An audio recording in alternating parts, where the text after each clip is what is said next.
L'hôtel de ville, il date de la première moitié du XVe siècle. Il n'a pas été créé par un seul et même architecte en réalité, puisqu'il a été construit en deux grandes phases. Une première phase 1401-1420 environ. Là, on connaît l'architecte, c'est un certain Van Tienen, qui est responsable donc de la première partie, c'est-à-dire une forme en L de l'hôtel de ville, ainsi que la tour, pas l'entièreté de la tour jusqu'au sommet de la dernière balustrade. 20 ans plus tard, 1444, on fait une extension à cet hôtel de ville, donc on construit une deuxième aile qui est l'aile droite. Là, on ne connaît pas le nom de l'architecte, et quand cette aile droite est terminée, on achève la tour, et là on connaît le nom de l'architecte, c'est un certain Van Ruysbroek. L'ensemble donc est terminé en 1455. Non, à cela, il faut encore ajouter que ce soit pour l'intérieur et l'extérieur, il y a évidemment eu des transformations au cours des âges, et tout particulièrement au XIXe siècle, notamment toutes les statues qui sont visibles sur les façades de l'hôtel de ville datent en réalité de la seconde moitié du XIXe siècle. Et là, elles sont dues à de très nombreux sculpteurs de l'époque, sous la direction de l'architecte de la ville de l'époque, qui est Pierre-Victor Jamard. Pourquoi l'architecte s'est-il suicidé? Alors ça, c'est justement une légende qui raconte que l'architecte, mais comme j'ai expliqué, il n'y a pas eu un seul architecte, il y en a eu trois, donc déjà on va se dire, tiens, ça semble être faux, cette légende, donc raconte que le soi-disant architecte se serait jeté du haut de la tour parce qu'il a constaté que l'aile gauche de notre hôtel de ville est plus longue que l'aile droite.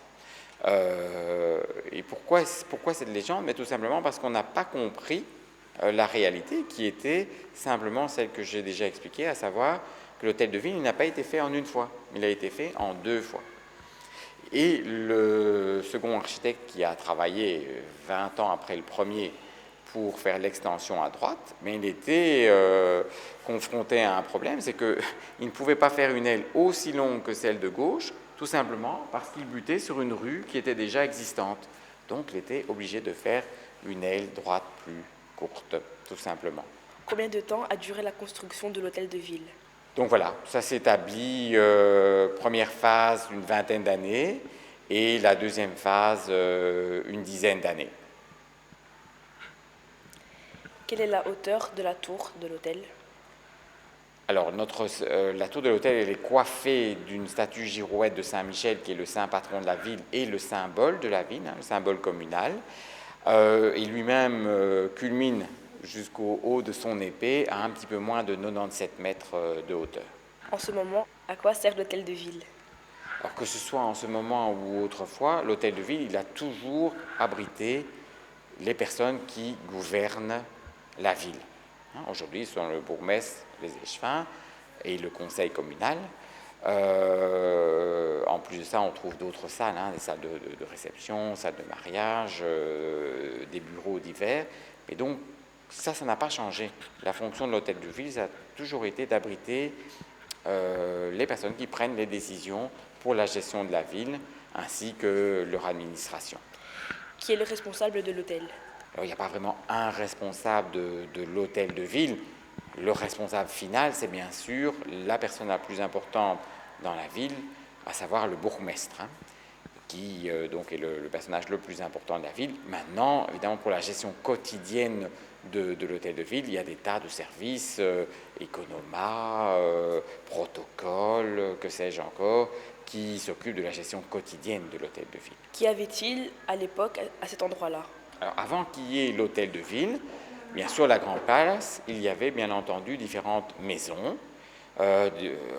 certaines en bois, d'autres en pierre. Et donc ici, effectivement, avant que les échevins de l'époque, ceux qui gouvernaient la ville au Moyen-Âge, décident de faire bâtir l'hôtel de ville au XVe siècle, ils occupaient eux-mêmes déjà une autre maison, depuis le début du XIVe siècle, qui se trouve à l'extrémité de l'actuelle aile gauche, enfin qui se trouvait plutôt à l'extrémité actuelle de l'aile gauche de l'hôtel de ville. Mais à côté, il y avait effectivement d'autres maisons. Ce qu'ont fait les échevins, c'est faire racheter par la ville les différentes maisons éparpillées ici pour pouvoir les abattre et construire le merveilleux hôtel de ville que vous connaissez aujourd'hui.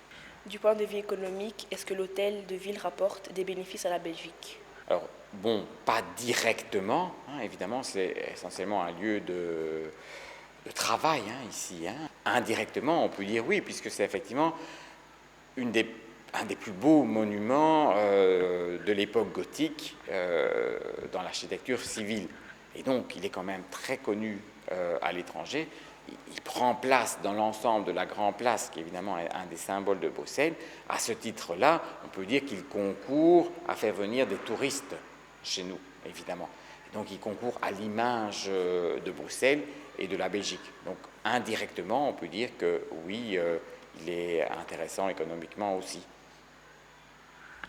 Dans quel but a été construit l'hôtel de ville? Donc, dès le départ, l'hôtel de ville, c'est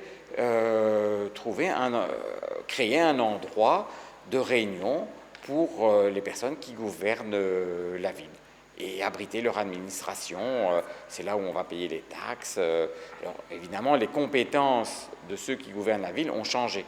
Par exemple, ici, la salle dans laquelle on est, au départ, ce n'était pas une salle des mariages. C'était une salle, en fait, où au Moyen-Âge, on rendait la justice, en réalité.